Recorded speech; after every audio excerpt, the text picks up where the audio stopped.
Hi, I'm Jacqueline Jacek, and I'm super excited to have Juan Pablo here from Costa Rica. I'm here to learn more about Costa Rican cacao and supply chain and the world of chocolate from the man himself, who's a wealth of knowledge. So hi, Juan Pablo. If you don't mind introducing yourself. Hi, Jackie. Yes, I'm Juan Pablo. I'm the founder and CEO of Nahua. We are a cacao exporting company. We produce and we export. And we also make chocolate here in Costa Rica. Yes. Wonderful. And tell us how Nahua started. Well, it started several years ago as me being a farmer, and I developed my farm, and then I needed to find markets for my cocoa beans, and it was never enough. So I started buying or helping farmers, neighbors to sell me beans. So I ferment, dry, and export. It's an organic growth of the business. And I was also developing farms for other people that wanted to enter in the market. So I thought that was fun. And then I helped them to market their beans. So it started growing step by step. So at some moment, I noticed that there were more than hundreds of farmers there with cacao beans, super high quality, beautiful genetics, but no access to markets. They were absolutely dependent on selling and to local intermediaries at very low prices.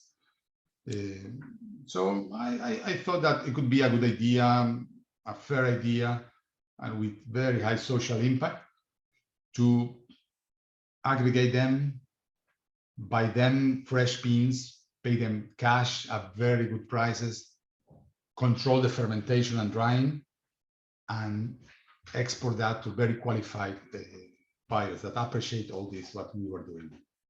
That's amazing. And I mean, access to markets is always one of the challenges that I've learned from farmers. But going back a step, what is the history of cacao in Costa Rica? Because it's not one of the places that is, well, 10 years ago when we first met, it wasn't one of the first places that I thought of cacao. Yes. The history goes way back. Even the first Spaniards or conquistadores that arrived to Costa Rica, they managed to have some chronicles detailing about this cacao. Because there was according to these chronicles, two communities in Costa Rica that were growing cacao specifically. There was one of the most important cultural activities, and they were Aztecs living in Costa Rica, the Nahuas, people that spoke Nahuatl with the Spaniards.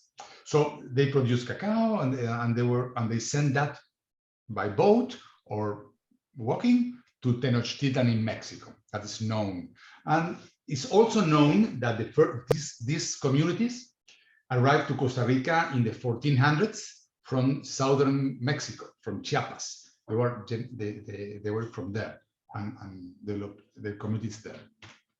And cacao was the most important export commodity in Costa Rica in the 1500s and 1600s and 1700s as well. Then, because of this interruption of the commerce, because of the pirates in the Caribbean, there was a slowdown, very significant, and then disappeared for a while, and then was very good coming years again in the last century, from 1930 to the 60s. It was very important for the local economy. Besides cacao and banana and other commodities for those years. And then in the late 70s, a tremendous disease came from South America at the same moment where cacao were at very low prices. So farmers were not prepared, not technologically nor financially ready to stop that disease. So basically, all crops were affected by moniliasis. That's the disease, and most of the plantations were abandoned. And so it stayed like that for almost 20 years. And early this century, or 2007 about, start a new wave of caring about cacao. And the people that are now in cacao are it's very common to find the grandson of somebody that planted that plantation 70 years ago or 100 years ago. And they developed a family originally, and then there was a generation that was affected by the Monilia, so abandoned. And now we have the next generation that is one that have a very, very strong emotional attachment to this plantation because it was planted by the grandfather. So it's a beautiful story behind, with a lot of challenges because there was a generation between that did not pass technological knowledge to the next generation. So it's not really the new owners or the grandchildren, they are not ready to, or they don't have all the skills needed to have a very productive plantation. So how are they learning those skills if that's been lost? Well, it's very, very pretty much in hands of technical assistance that we provide to our farmers, or now with social media, it's very, very easy to access to videos. And well, before the pandemic, we have these regular days that we train farmers, a community. Over the years, we identified that the most important issue is productivity, because abandoned communities, no fertilizers applied over 30 years, and a lot of shade, bad management. That's one point. But the other one is also livelihood. Help them to be proud of being a farmer, because these are located in remote locations, borders to the other countries, so the areas where the poorest of the poorest live. So that's the most important topics. Yeah, helping them to bring pride back into farming, because that was lost, you think? That was not, I don't think lost, but this lot of disappointment of what happened over years. Yes, the thing is, they want to be farmers, cacao farmers. For example, in a group that we mapped very well, we know that 80% of them wants to be that cacao be the only source of income. They want to be cacao farmers, and that's very good. But on the other hand, very structural problems because they are not very productive. So they want to be farmers, but they cannot be. They have a decent living with cacao farming, and it has not to do with prices, because we pay very good prices if you compare to other origins, but has to do with productivity. It's a two factors result. They need to be productive at very good price. Yeah. So, I mean, other than price, what are some of the biggest opportunities for cacao in Costa Rica? I mean, obviously, yielding a price that drives a livable wage so they can build communities is fundamentally important. But what other opportunities are there that you're experiencing? Well, we have seen that farmers that start working closely with us in what we name it the Cacao Renovation Program, that is basically helping them to be more productive, but not from a paternalistic approach. I don't understand that. Yeah, it's about understanding the specific needs and we know now that are three that we cannot avoid. One is training, and that we provide that for free. We send trainers and very qualified consultants to work with them in productivity. But then it's a moment where farmers has to do what a farmer has to do, right, which is updating their plantation. And for that, they need tools. And I don't mean the theoretical tools. I mean a ladder, and they need scissors, telescopic scissors, things that cost a lot of money in order to update the plantation that are 30 years old and 70 years old and 30 years been abandoned. So a lot of shade. It's a major work. That's important. They need those tools. We provide that tool at a price, cost, and they have to pay that back with beans, with increasing productivity. We made a small rotation, so we don't put this in a sphere of NGO or state. We keep that private, and so we understand that better. And once the farmers updated the plantations, what is needed, absolutely needed, is nutrition of the soil. It's what 30 years, 40 years just taking big pots from the tree, so there is a disbalance that need to be recovered, and that is fertilizers. That is we don't press the farmers to be organic or non-organic. It's on them, but we promote to be a lot of organic in order to make a better soil, and then specific nutrition can be conventional. Amazing. So training, tools, and nutrition are sort of the three opportunities you think to promote cacao. Yes, the opportunity is to be productive. Those are the ways to be Got it. productive. Okay, and I mean, using this productivity that Nahua has really helped farmers, do you have examples or stories of farmers you've worked with that have inherited or taken over these farms, and sort of what's happened over the last decade?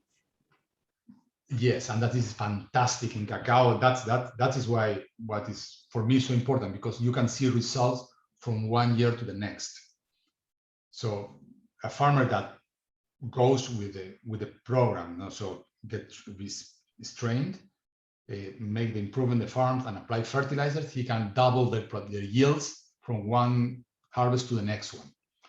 That's very important. Double. And if he continues next year, he will increase 33% more. The baseline is super low. So I cannot brag about that, because they can double, but the baseline is very low. And 2-3 times is feasible, and they can achieve a normal productivity rate. Wow. So for them, it's very important, because they go from 150 kilos or 200 kilos of dry cacao equivalent per hectare to 600, not that in 1 year to the next, not complicated, and up to 900 kilos, which is a standard, very good yield in 2 years' time, 2 or 3 years' time. So for them, it's very important. It's absolutely change. And how does that change their livelihoods? I mean, obviously they're selling more. So have you seen communities thrive on this as opposed to a single farmer? Are there areas that it's changed their economic outset? Like, how has it changed communities? It's changed. For me, we measured all these indicators, and we know, but for me, the most important has to do with the knowledge of the ladies in the house, the female farmers, when they feed their children. We train, now they have money, instead of buying only rice to feed their families, not carbohydrates from rice only, but she is adding proteins, eggs, chicken, or cheese. This is helping, because there is an important issue in Costa Rica, this overweight children on rural areas. And that is that lowers the expectancy of life. And that overweight has to do with this overconsumption of carbohydrates. So in that sense, when we also teach this, or we help these ladies to understand how to feed better, to balance that's the most important thing. And now they have enough money to change their diets, and that's very important, because it's super long term and working with children. Amazing. Important. And have other things, and yeah. And so, I mean, you've got lots of achievements at Nahua. Is the feeding of children one of your most proud achievements? Are there others that you're really proud of?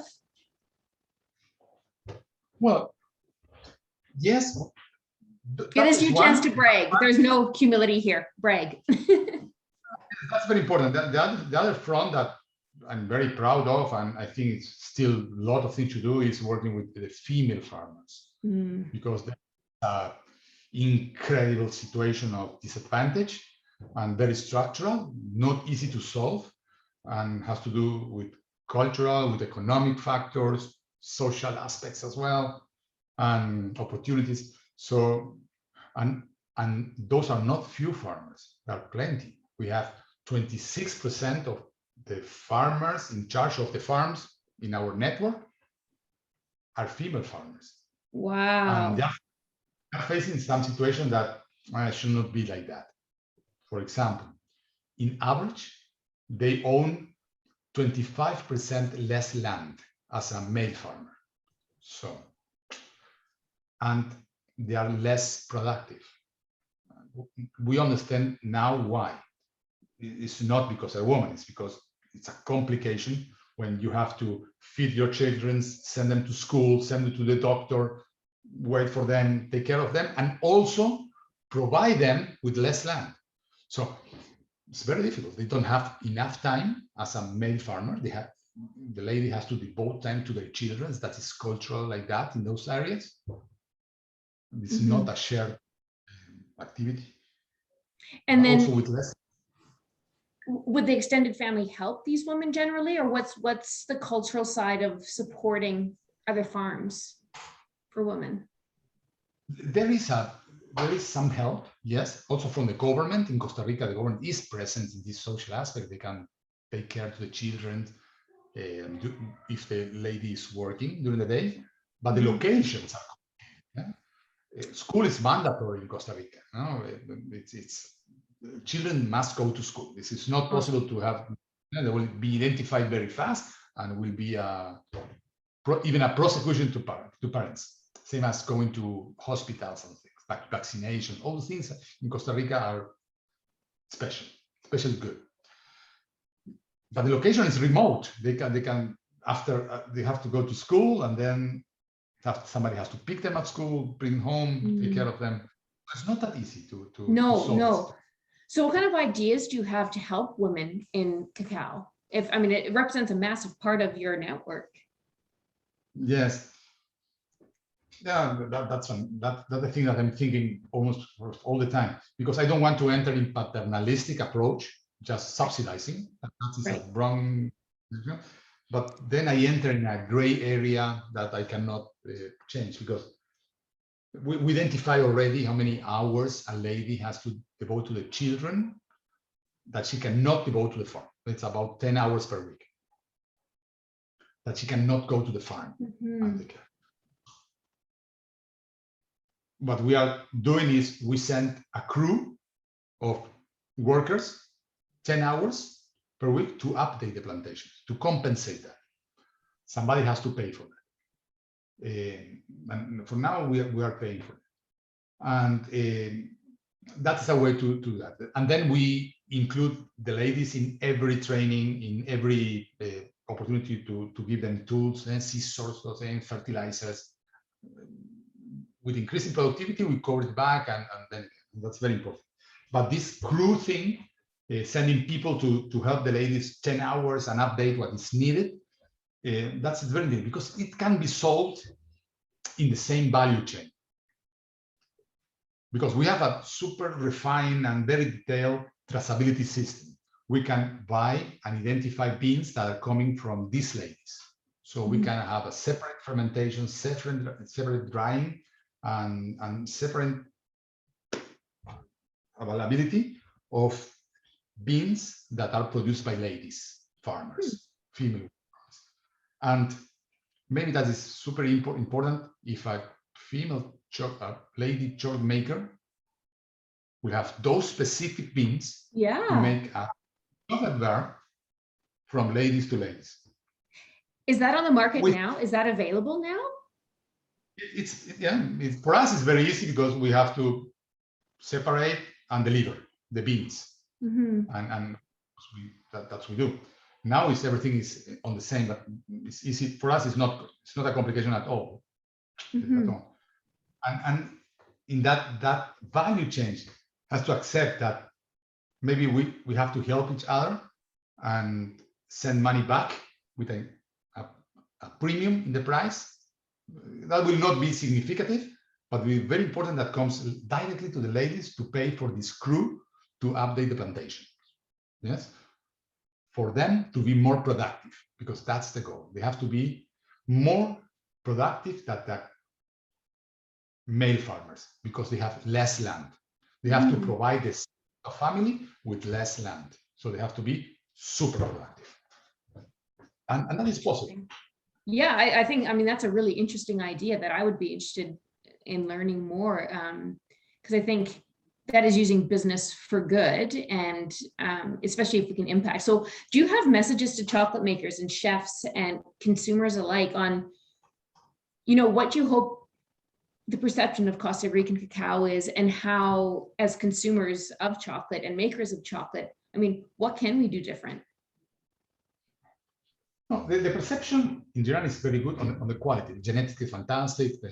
What reach international markets pass through a very good fermentation process and traceability. And so what is available in the market is very good, and it's perceived as such. There are some regions in Costa Rica that still depends on intermediaries, and they pay very low prices, so the quality is not a must. So there's still some probably need to change the model, and probably Costa Rica, the beans or any product that comes from Costa Rica is different as in most of the world, because the social aspects are pretty much under control here. For example, there is 99% in our area, which is remote on the borders of the country. Is 99% access to potable water, drinkable water, to education, 99%, and 100% education to health. There are hospitals everywhere, and and there is a social intervention of the government there. That is okay. That is check, and it's okay. And environmentally, it's also very important because cacao in Costa Rica is located in agricultural areas. It does not compete to the rainforest, not to the national park. It's agriculture. So it competes to cattle ranching, rice, sugarcane, banana, palm. So very aggressive crops for the environment. So being in cacao are these biodiversity oases, these corridors. So being in cacao is also a super nice check in this issue. But social aspects probably needs to still be improved based on.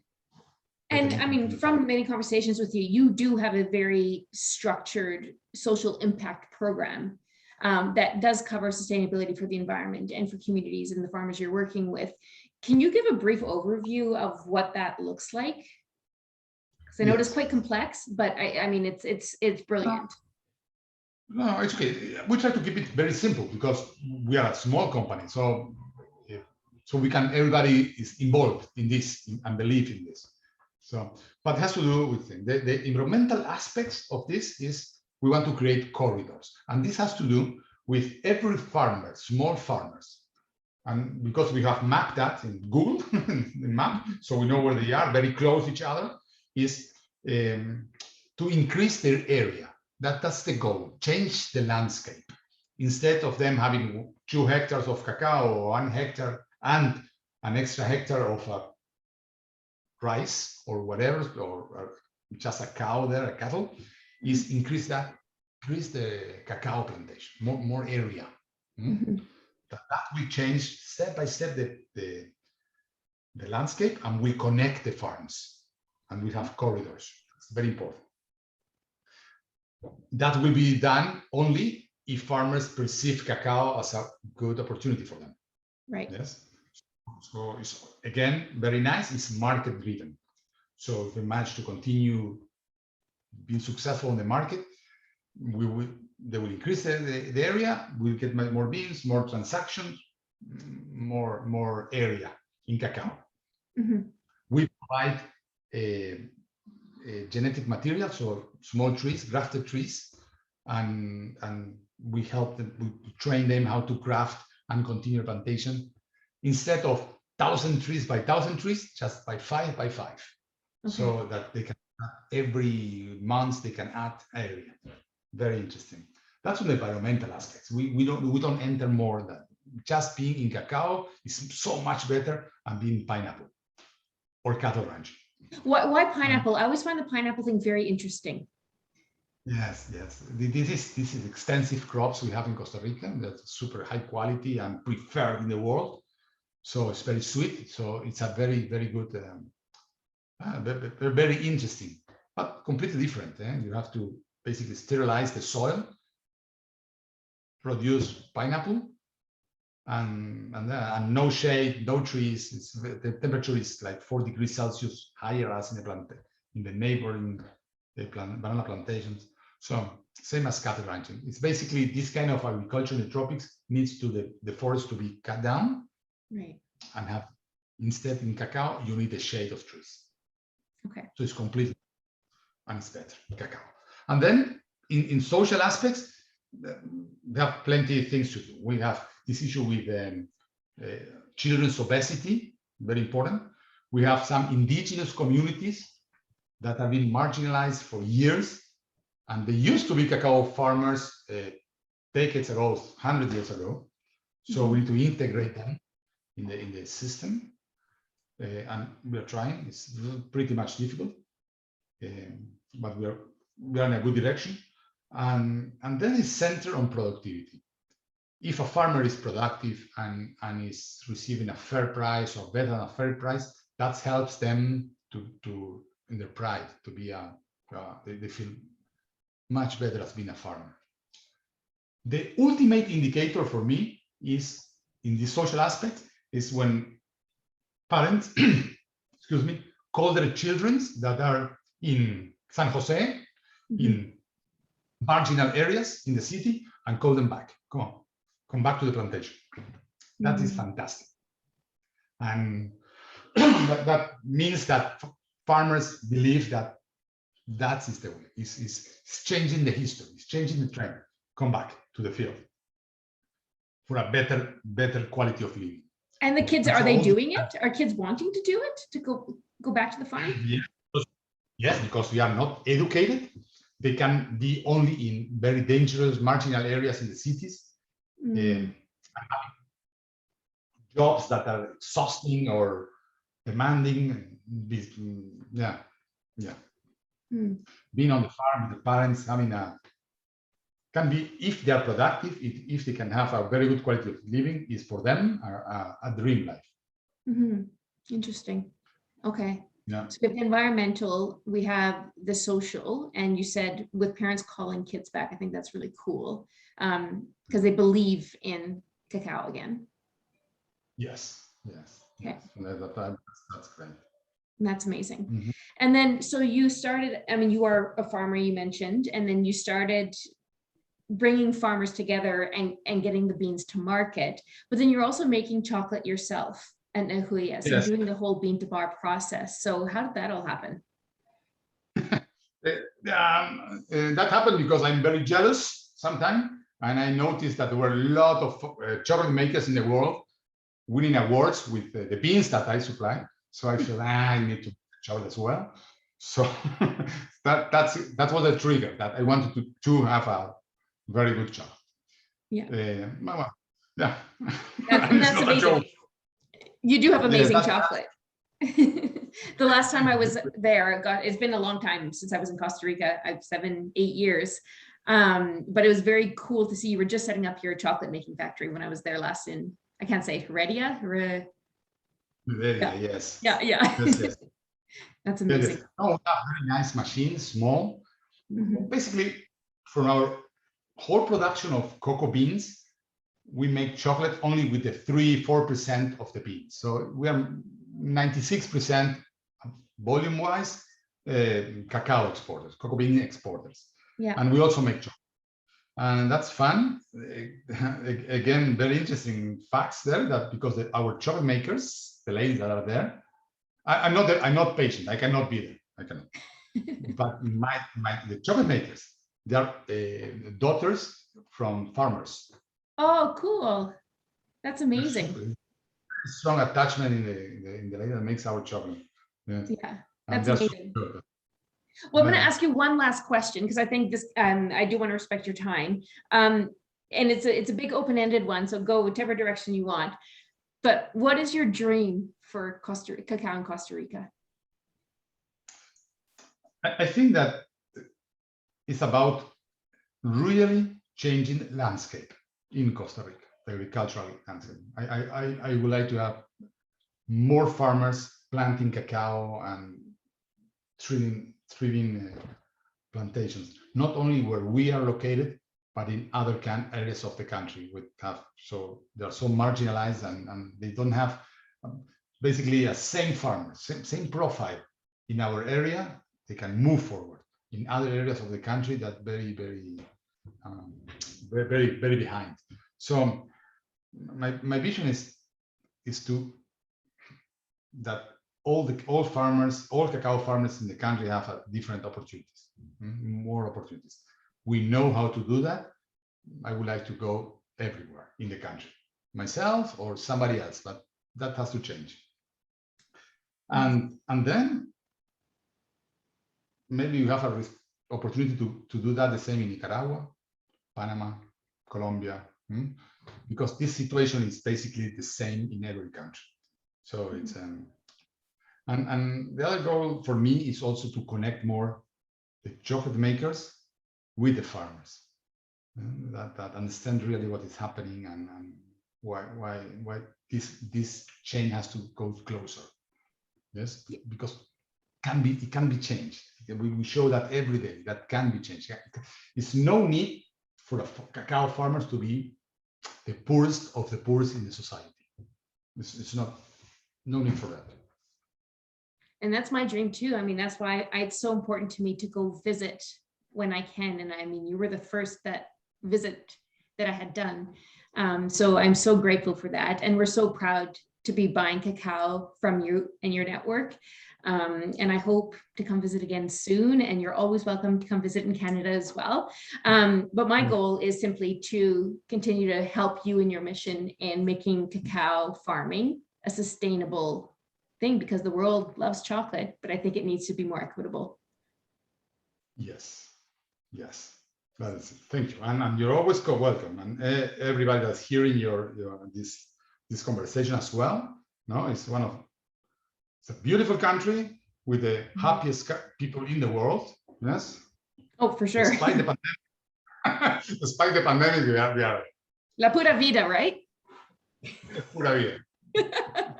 Well, thank you so much, Juan Pablo. I really appreciate it. Very welcome, Jacqueline. Thank you. Okay. And